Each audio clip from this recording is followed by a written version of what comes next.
Aku sing depani Bapak Semar. Lho, yen ngono kowe wani karo Begawan Durna. Apamu sing tak wedeni? Biyen tekan saiki Bagong ora wedi lho sapa-sapa.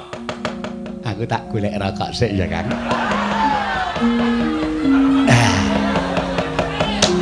Kalau mau pun tumbas mentol.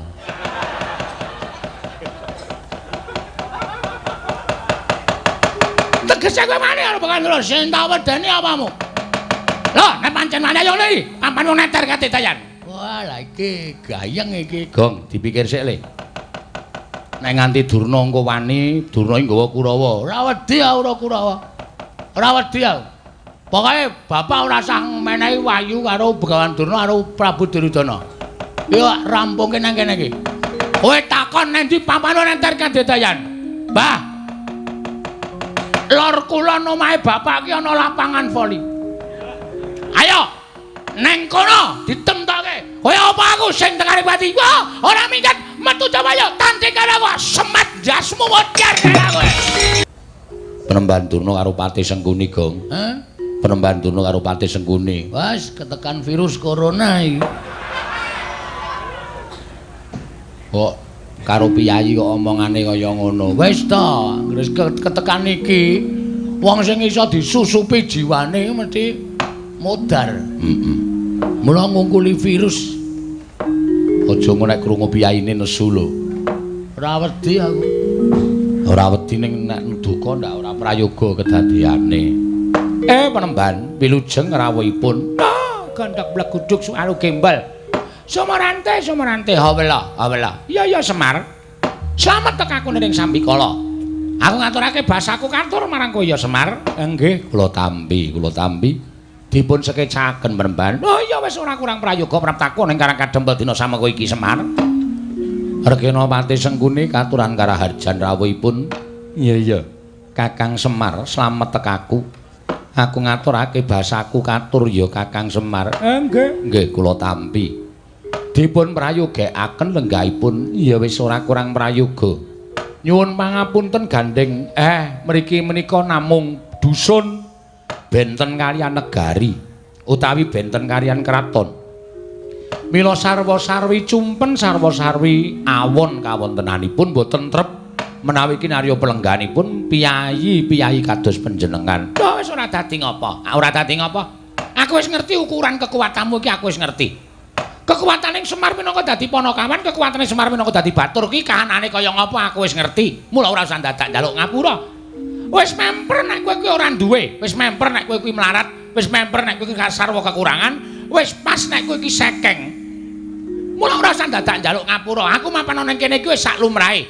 Ngetrapke karo awakku. Yen aku mapan ning kraton mestine aku lungguh nganggo wujuding dampar sing dilemeki nganggo babut. Nek ning kene wujude nganggo lincak kaya ngene iki wis sak trepe. Mergo kowe iki ya wong ora duwe tenan. Sabar lho, Truk. Sabar lho, Gong. Omong apa to? Lho kok iki foto. Wah, kowe iki parah tenan, Gong. Aku ora paham. Nek ngerti nek krungu mesti nesu. Muni piye? Kusike. Dumo dirungokke. Walah, headsetku ora tak copot. Wah. Duwe headset anyaran dinggo terus tok tancepke apa? Radio cilik. Wo. Kudu HP to. Ora kuat Ora kuat tuku HP kok nganggo headset. Muni ora? Ora ya mengko ngilangi curek. Wo. Dijiki Gong. Rumangsaku kok. Mboten napa-napa. Sak kersa panjenengan. Lah iya kowe kudu ngakoni, kowe kudu ngaku. Lan kowe kudu ndodho marang kahananmu. Nggih. Mula Semar, biyen dek nalika kowe arep tak boyong ning negara Ngastina kuwi tak dadekke pamomonge para Kurawa kuwi manuta. Kowe gelem mo.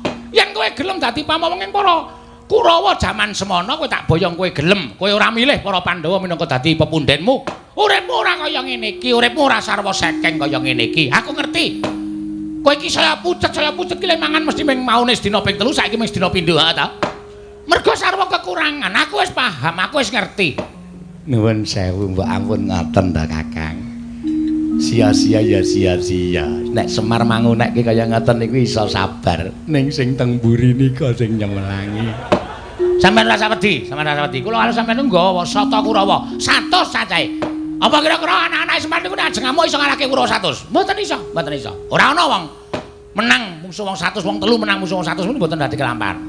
Nggih sampun monggo kula tak rasah omong. Mboten sak omong.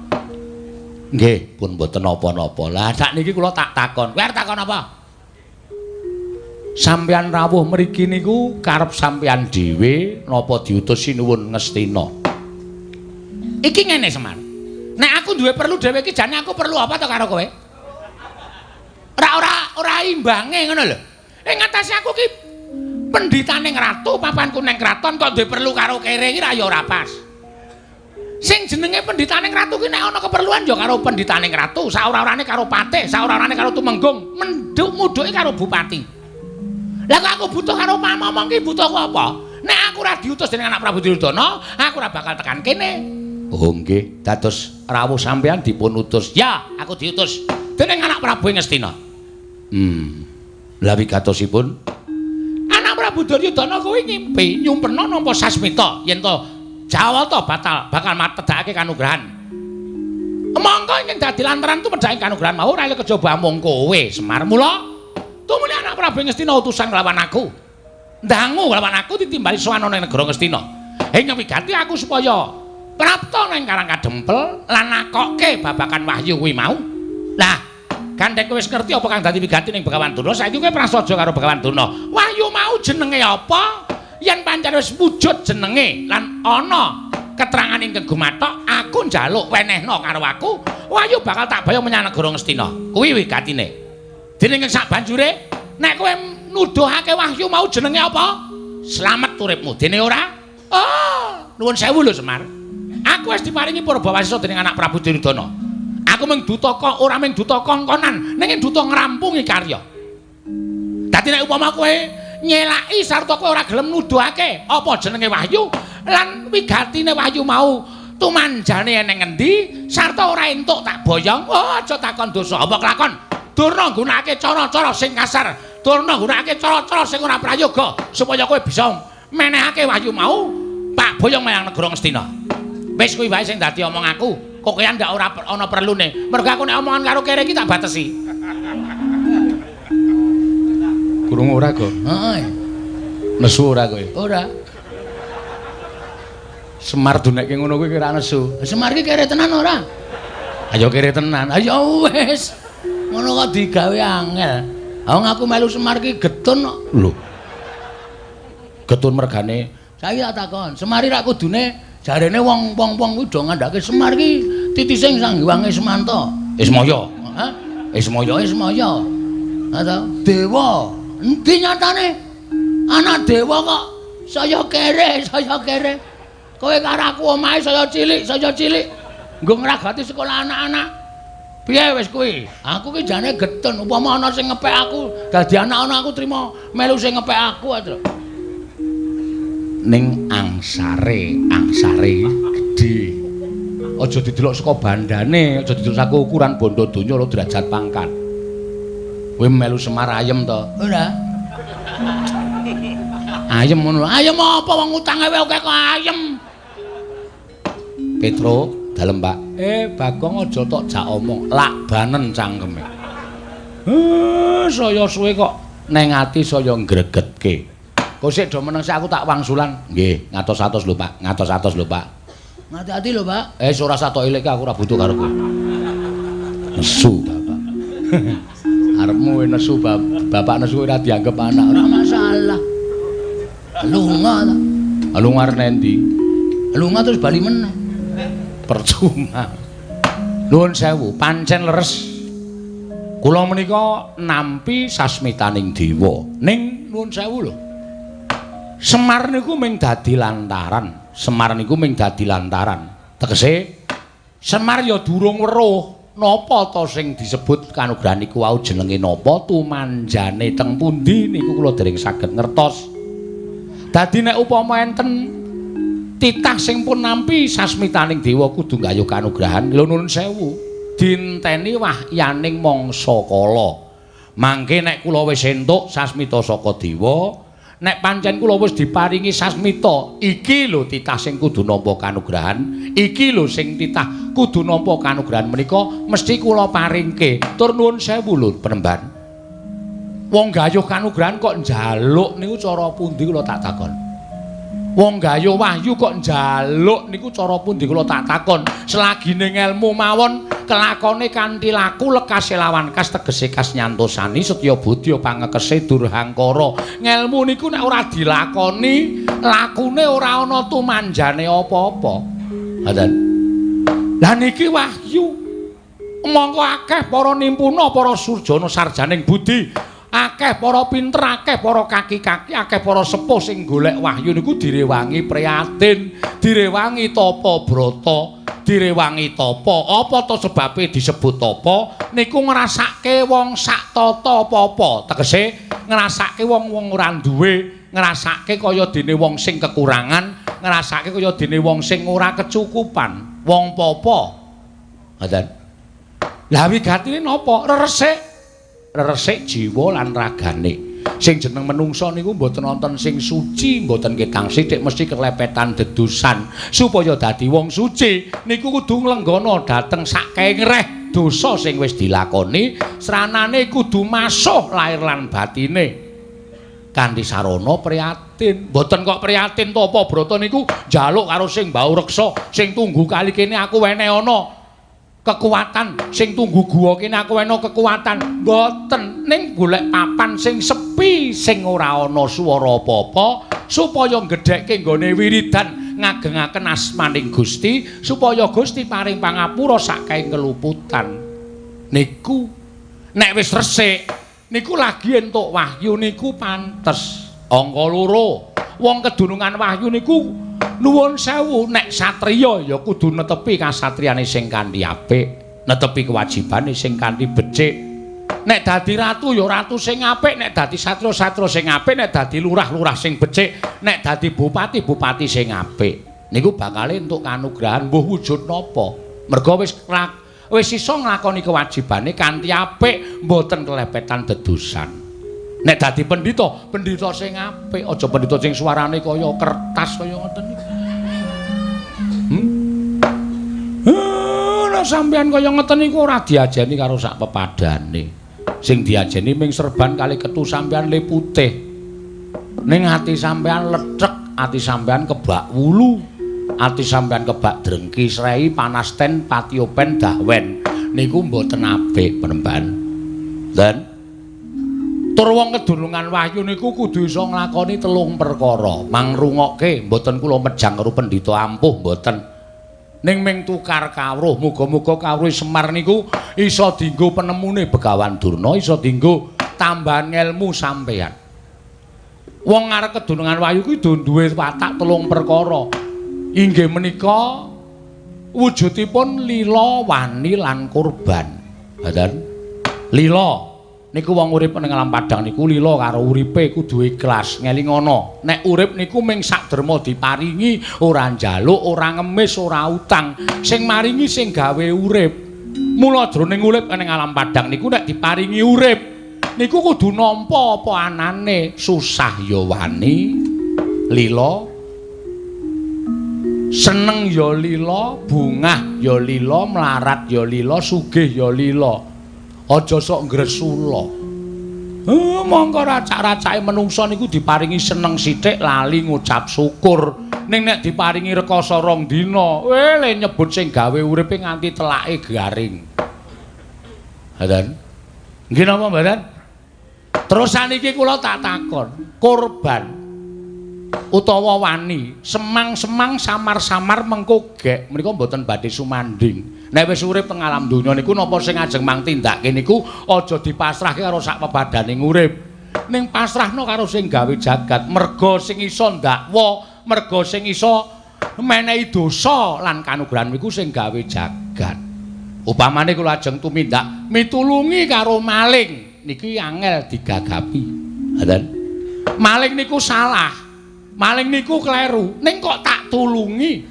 Mergane sareng kula takoni apa sebabe kowe maling? Merga wis ora duwe kepinteran, ora iso nyambut gawe, mongko anake kejet-kejet arep mati. Wong maling sing tanggung jawab ki maling goleki sandang pangan anak sing arep mati ngoten niku nek ditutuki wong napa sampean mentala.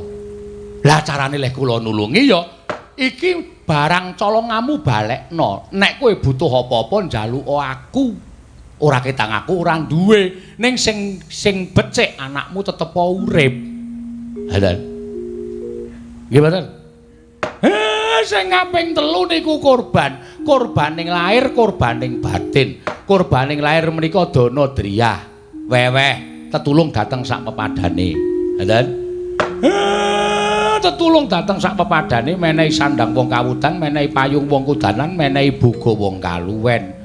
Mongko tanpa pamrih sakniki wis ora enek wong ngekeki tanpa pamrih niku pun mboten nonton. Pun kula tak takon ujaring para sepuh nek tanganmu tengen menehi tanganmu kiwa aja nganti weruh niku gombal wis ora enten. Racak-racake oke-oke wong sugih diparani jaluki sumbangan menehi akeh ning mesti ana tembunge kula mangdongake waras, kula mangdomake rejekine akeh. Niku tegese nyumbang wis ora lahir batin mergo dadi dol tinuku, duwe didol dadekke donga. Kok kaya aku ya? Lah. Sampeyan malah krasa dhewe to. Mula nek njaluk kanugrahan gayuh wahyu niku ampun njaluk ning budidaya. Lah sinuwun Ngastina mboten kersa ngerkaos anane nek entuk sasmita wahyu niku terus wongkonan dumeh dheweke dadi ratu, dumeh dheweke iso dawuh, dumeh dheweke iso kongkon moh rekasa. Emoh masuh lahir lan batine. Ampuk tekan jaman sok kapan mawon nuwun sewu bumi niku tangkep karo langit. Ratu Ngastina menika mboten ajeng entuk wahyu pun. Nek nganti omongane Semar niku merucut mboten enten nyatane. Mang suwek-suwek niki cangkeme Semar. Wes, Semar Badranaya.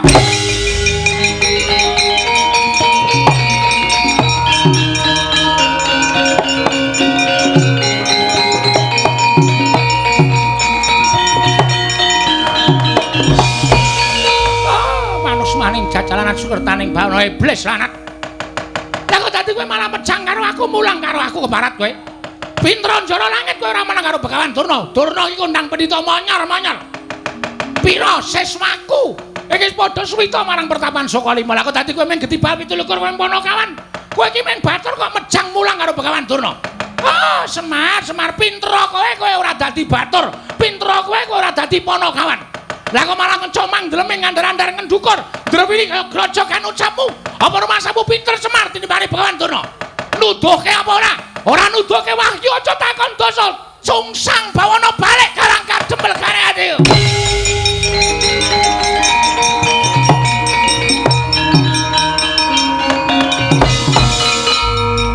Gong. Kowe arep ngopo, Le? Bagong arep ngopo? Aku ora ngopo-ngopo mung nang kene kithok kok.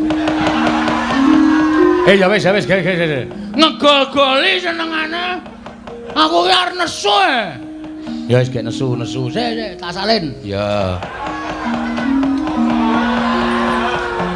Wah, nganggo koloran abang iki kostum duel. Oh iya.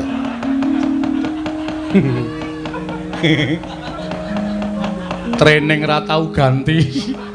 Nganti nggon bokong tipis banget. Semrawang bokonge ketok. Apik ta, Tru? Apik jempulmu mlocot ki ora. Nuwun sewu penemban. Nunamit pasang Kalimantan B tinebene Lenduni Jumawahing tawang-tawang. Paripaksa kula majeng wonten ajengipun Semar Badranaya. Lho. Iki Bagong iki. Ha iya, kaya ngene Baladewa. Mangsane anggepe. Arep ngapa kowe? Mendelik mripanmu. Kowe arep ngapa? Arep mbelani karo bapakmu. Apa diambakku wedi karo Bagong? Ayo, arep mbelani cara piye? Ngene, Mbah. Nuwun sewu ya. Sampeyan ki wong tuwa, nek ndek cangkem dijaga. Semelaku nek ditapuki wong ning dalan. Omonganmu iki sampe enake dhewe, Mbah. Ora nganggo petungan, ora nganggo pikiran. awal pertama sampean teko wis ngece omahe bapak. Bapak ki wong kere, omahe ya wis pantes kaya ngene iki, mula ya kuwate ming tuku lincah, mbayahe semen. Wong ki aja sok ngembe karo wong liya. Wis sugih ki mbiyen ra dipari karo Prabu Duryudana. Ha ya. Wis saiki iso nganggo sandangan sarwa nganggo prada mas ngono kuwi ta. Merga kowe diparingi karo Ratu Ngastina. Ning kowe kelingan, mikir jaman semono, aja sombong. Ning ngelingono karo jaman duk nalika kowe ngrekoso gendong Swatama, kowe mbarang nang prapatan. Kowe ora dikukup karo wong Ngastina, kowe seprene iki dadi kere, Dur. Wus. Jangkar karo aku, jangkar ora kuwala tuwa aku mbangane kowe. Bagong sabar le. Engko ndak malah ora apik. Wis iso meneng ra kowe? Tendian tenan kowe. Bapak apa? Bapak dibelani ora krasa. Wis saiki pikiran sapa sing sayang karo kowe? Hah? Kowe dunekke Durna, Karang Kadempel tak gawe sungsang bawana bali. Sing maju ngadepi Durna ming iki putramu David Bagong.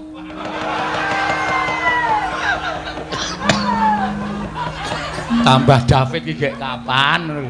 Hah? Ngerti ora? Kuwi anakmu sing gedhe dhuwur kuwi ta ndel-ndelke kuwi men ketap-ketip. Kuwi sing kira kuwi. Mbok diganti matane, matamu ora. Nek aku arep sapa rumasane? Hah? Mikir. Donya ya ora langgeng, Mbah. Donya ya ora selawase langgeng. Sing sugih kala mangsa dadi kere akeh. Sing kere kala mangsa dadi sugih akeh. Sing bodho nek gelem budidaya dadi pinter merga sinau akeh. Sing pinter merga srawung karo wong bodho ilang elmune dadi wong goblok ya pirang-pirang. Aku dadi lah pendhita penyakit tenan kowe. Wis saiki arep muni piye mau lambemu muni piye? Wus. Aku Brahmana, wis ngerti. Kowe mau muni piye? Gawe Karang Kadempel sungsang bawana balik. Semar bakal semaur, merga Semar ki selawase urip ora tau gelut. Ora tau gelut. Ming gelut karo simbok ya, Pak?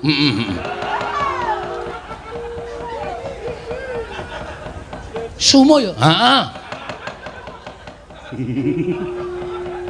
Aku nek weruh Bagong nek malah guyu dhewe. Cah kok mbuh uteke iki. Utekmu kowe.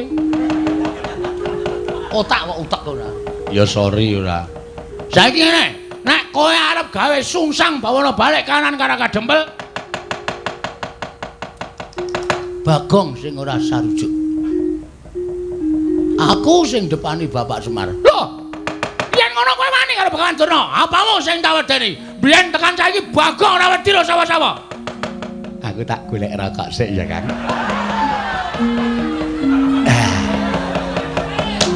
Kalau mau pun tumbas mentol.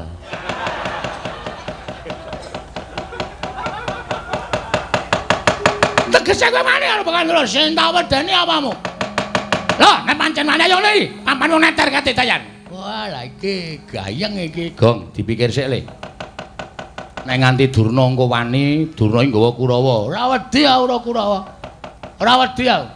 Pokoke bapak ora sang menehi wayu karo Begawan Durna karo Prabu Duryudana. Yo rampungke nang kene iki. Kowe takon nang ndi pampano nenter kadedayan. Mbah. Lor kulon omahe bapak ki ana lapangan voli. Ayo. Neng kono ditemtoke. Kaya apa aku sing tekani pati. Wah, ora minggat metu coba yo tanti karo semat jasmu mocar karo kowe.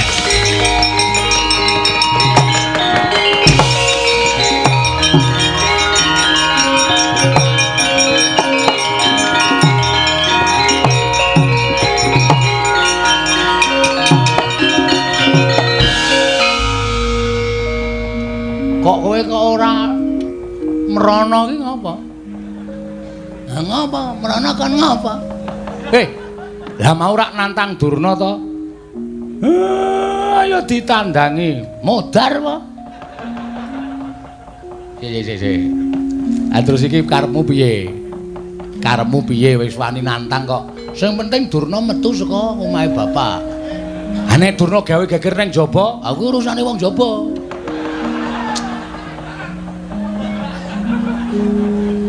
Gong, kowe iki ora edan lho. Iki serius lho, Gong. Durna nggawa Kurawa 100. Nek kon ngrusak Karang Kadempel tak kira ora nganti 3 kedheping netra, Karang Kadempel mubal dadi geni. Kowe omongan kaya ngono iki rumasamu ora ngembet katentremane wong sak Karang Kadempel apa? Lho, maksud lu? Maksud lu? Kowe wani karo Durna. Terus sing digoleki kowe. Engko nek Durna metu ning jaba ngawe Kurawa, kowe ora ana, kowe ora gelem nandingi Durna. Durna saya nesu, Bagong ming lambene tok wani omong tok ora nyandhaki aku. Kurawa, kabeh omahe kawula dobong. Lah, kawula sing ora ngerti kentang ki mulih lelakon kelangan omah. Piye to? Caramu mikir piye to? Terus aku kan ngopo? Lho, kowe wis wani nang iki metu njaba tandang ngono. Lah nak wani, nek ora aku dadak omong, nggih cangkeme. Wong decang ngomong-ngomong, kowe iki ngopo? Sing penting wani sik perkara engko lan nandangi mikir. Mbangane kowe bapak dunakke Semar, Karang Kadempel tak bumi angus, kowe plendas-plendus. Gareng ki malah ora berubah sithik-sithik, mung mangan kuwaci wae kene. Klecak-klecuk. Nyemeng karang yang lem. Lho saiki piye carane kaya ngene piye? Oh kowe kuwi sing gagah temandang. Omo aku nek musuh Kurawa kalah. Sik. Ada ide? Ojo apa? Ada ide? Ada ide apa? Putra-putra Pandhawa kon ngapa? Oh iya ya. Ndara Antarsena, Ndara Gatotkaca, Ndara Antarja. Lah engko terus supaya Ndara Pandhawa ki do duka, aku sing gawe masalah. Sing gawe ukara aku. Carane to tindak mrene sik. Ya kowe sing kono. Nuwun, Den. Yo. Sapa Gong tamune? Gawan Durna ning pun metu, pun medal. Lho, wis lunga. Mpun sampean kan tindak mriko. Yo, yes aku tak rono, nggih. Lah tenan ta, dintekke tenan ta. Lho, apa niki tempene iki leng goreng kulae. Donggo jagongan. Wong tempe dipangan Bendoro kok ora entuk. Joli lho. Ya. Awi do mriki. Ya, ya aku tak mrono tak sowan bapakmu.